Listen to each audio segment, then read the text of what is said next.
Naik, and he expects economic growth to fall to around the 6% mark.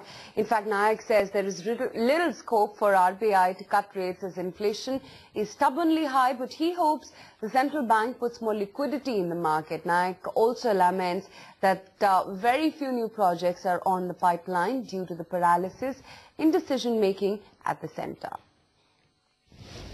I would say manufacturing sector is one of the worst affected in a sense.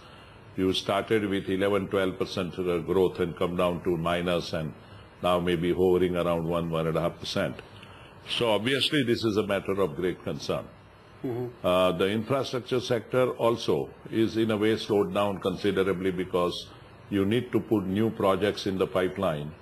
Whatever is happening now is something which was planned 4 years ago and 5 years ago, which came for, let's say, execution, and that's really what is currently being done.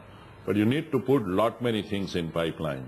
You need to monitor what's happening on these projects which are now under construction and what is planned more vigorously. Is the scenario looking a lot worse than what it did about 6 months ago? What I feel now, I think it might get somewhat worse before it gets better. I feel it will be somewhere around 6 to 6.5%, more like 6, before it will move up again. It could even drop below 6%. Do you fear there's a For the time being, I would not like to think that way. Let's think a little positively.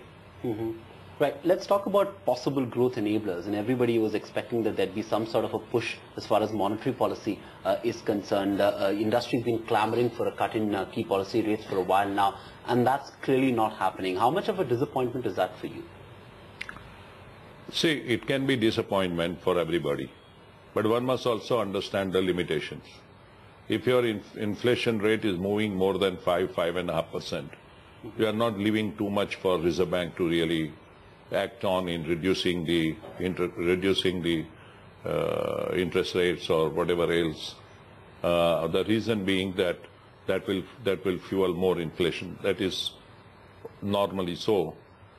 So I think the first and foremost, it's a question of what you give priority. So what you're saying is that it's unfair to blame the RBI or the monetary policy for the state of the economy. Is that a fair assessment? Well, as RBI could also put more liquidity in the market. So CRR cut could have been helpful. Yes. Mr. Naik, you run a company where, it feels the pinch when policy decisions are not taken. Has the situation worsened over the last 6 months to a year, or do you think you get a feeling that now it's beginning to improve a little bit, that some decisions are actually being taken on the ground? I think at this point it is unfair to say that it is improving a bit, because we have, one after the other, many political events which has happened. The presidential election, lot of political, in fact, energy went into that. The vice presidential elections, there is a movement against somewhat, although it may be, some people look at it as a minor issue of corruptions and so on.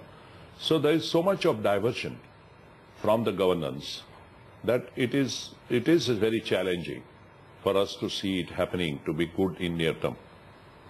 Now, how much medium term it will be, that is anybody's guess.